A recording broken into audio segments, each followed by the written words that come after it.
আসসালামু আলাইকুম।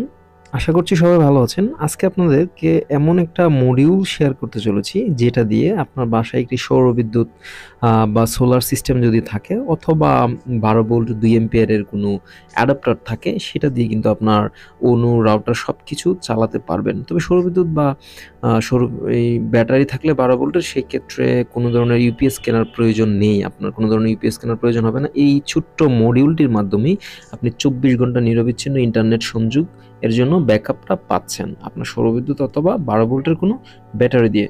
তো এই মডিউলটা কিভাবে বানাতে হবে, কত টাকা খরচ হবে, সবকিছু নিয়ে আজকের এই মুহূর্তেও মিস করা যাবে না। সম্পূর্ণ ভিডিওটা দেখতে হবে স্কিপ না করে, তাহলে আপনিও কিন্তু আপনার অনু এবং রাউটারের নিরবিচ্ছিন্ন ইন্টারনেটের জন্য ব্যাকআপ পাবেন এই মডিউলটি দিয়ে।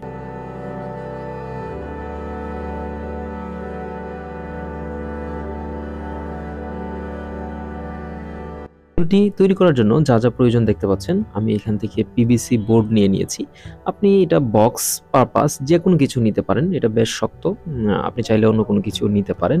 এবং এটা কাটার জন্য আমি নিয়েছি এখানে একটা কাটার এবং অন্যান্য প্লাগস বা অন্যান্য ম্যাটেরিয়াল বা যে জিনিসগুলো প্রয়োজন হবে, সবগুলো প্রয়োজন হবে না, এই কাটারটাই মূলত প্রয়োজন। তো আমরা কাটারটা খুলে নিচ্ছি। সব কিছুতে মূলত এই কাটারটাই বেশি ইউজ করতে হবে এই বক্স ম্যাটেরিয়ালগুলো কাটার জন্য। আমরা মেপে নিচ্ছি 7.5, হাইট হচ্ছে 7.5, সবগুলো ঠিকঠাক আছে কিনা দেখে নিচ্ছি।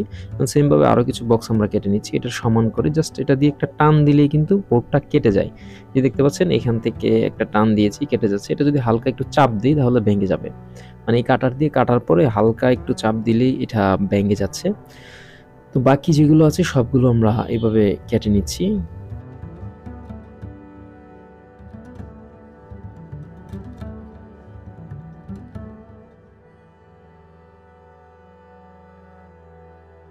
সবগুলো জিনিস কাটা হয়ে গেছে। এখন আমরা এক সাইডে এই ফিমেল সকেটটা লাগানোর জন্য সমপরিমাণ ছিদ্র করার জন্য এখানে একটা মাপ নিয়ে নিচ্ছি, কলম দিয়ে দাগ দিয়ে নিচ্ছি। তারপরে সেটাকে আমরা কাটবো। এখানে সুইচ আছে, সুইচের সমপরিমাণ একটা দাগ দিয়ে আমরা এটাকে কাটার চেষ্টা করছি সুন্দরভাবে। এইটা ফিনিশিংভাবে যত স্মুথলি কাজটা করবেন তত সুন্দর হবে। এখানে দেখতে পাচ্ছেন আমি কিন্তু সেট করে নিয়েছি। এই যে একটা সুইচ বসিয়ে নিয়েছি এবং এটা ইনপুট জ্যাক যেটা সেটা থাকবে। এখন অপর সাইডে আউটপুটের জন্য 12 ভোল্টের, নরমালি 12 ভোল্ট কিন্তু অনু রাউটার হয়ে থাকে। 12 ভোল্টের দুইটা আউটপুট দেওয়ার জন্য আমরা দেখতে পাচ্ছেন একদম বানিয়ে নিয়েছি। এখন সোল্ডার করার পালা। তো এখন এখানে একটা ইন্ডিকেটর তো মাস্ট দিতে হবে, কেননা লাইন আসছে নাকি আসে নাই বা কোনো প্রবলেম আছে কিনা সেটা তো বোঝার জন্য একটা মাস্ট ইন্ডিকেটর ইউজ করতে হবে। সেজন্য একটা ইন্ডিকেটর 1K রেজিস্টার দিয়ে লাগিয়ে নিয়েছি, যেহেতু 12 ভোল্ট 3mm এলইডি 1K দিলে 12 ভোল্ট থেকে সেটা সুন্দরভাবে জ্বলবে বা ইন্ডিকেট করবে। তো এই জন্য দুইটার মাঝখানে একটা ছিদ্র করে নিচ্ছি এবং এখানে লাগিয়ে এটাকে আমরা শোল্ডার করে নিব, যাতে করে আমরা বুঝতে পারি যে এটাতে কানেকশন আছে কি না বা সাপ্লাই আমরা পাচ্ছি কিনা বা সঠিকভাবে কাজ করতেছি কিনা। সেজন্য মূলত এই ইন্ডিকেটরটা লাগানো। তো ইন্ডিকেটরটা আমাদের লাগানো কমপ্লিট। তারপরে বাকি যে কাজগুলো আছে এগুলো আমি, ভিডিওটা বড় হয়ে যাবে সেজন্য আপনাদেরকে দেখালাম না। এখন স্টিকারিং করার পালা। তো এখান থেকে আউটপুট যেটা আছে সেটাতে আমরা কত ভোল্ট কোনটাতে পাবো সেটা দেখাই দিব। আর এখানে আমরা একটা স্টিকার ইউজ করতেছি। এইখানে আমাদের শপের নাম অনুযায়ী এখানে একটা স্টিকার দিয়ে দিচ্ছি।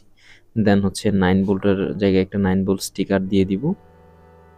এবং এইখানে হচ্ছে যদি আমাদের কাস্টমার যারা রয়েছে এইখান থেকে তাদের কোনো প্রবলেম হয়, সেক্ষেত্রে সাপোর্টের প্রয়োজন হতে পারে এবং 2 মাস 3 মাস পর তারা আমাদের কন্ট্যাক্ট নাম্বার হারিয়েও ফেলতে পারে। সেজন্য আমরা এই স্টিকারটি লাগিয়ে দিই, যাতে তাৎক্ষণিক আমাদের সাথে যোগাযোগ করতে পারেন এবং 6 মাসের ভিতরে কোনো প্রবলেম হলে আমরা প্রোডাক্টটি রিপ্লেস করে দিই।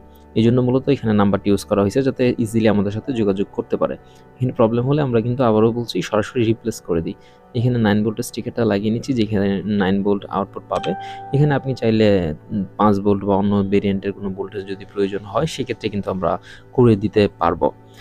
তো যাই হোক, এই দুইটা হচ্ছে 12 ভোল্ট আউটপুট। এখানে ইন্ডিকেটর যদি এখানে লেখা নেই, আমরা পরবর্তীতে আবার এই সবগুলোতে লিখে নিব কোনটা কত ভোল্ট, যাতে বুঝতে সুবিধা হয়। তার আগে সবগুলোকে আমরা স্টিকারিং করে নিচ্ছি। সবগুলোতে যখন স্টিকার দেওয়া শেষ হয়ে যাবে তখন কিন্তু আমরা এই যে এখানে লিখেছি দেখতে পাচ্ছেন ইনপুট 12 ভোল্ট, মানে এইখানে 12 ভোল্ট ইনপুট দিলে দুই সাইডে 12 ভোল্ট আউটপুট পাবে, আবার একদিকে 9 ভোল্ট আউটপুট পাবে। তো এইখানে আপনি আবার চিন্তা করতে পারেন যে 12 ভোল্টের দুইটাই যদি সরাসরি আউটপুট দিতে, ইনপুট দিয়ে ব্যাটারির সাথে কানেকশন দিতে, তাহলে কিন্তু আপনার ওয়াইফাই রাউটার অনলি নষ্ট হয়ে যেতে পারতো। তো আজকের এই ভিডিওটি যদি আপনাদের ভালো লাগে অবশ্যই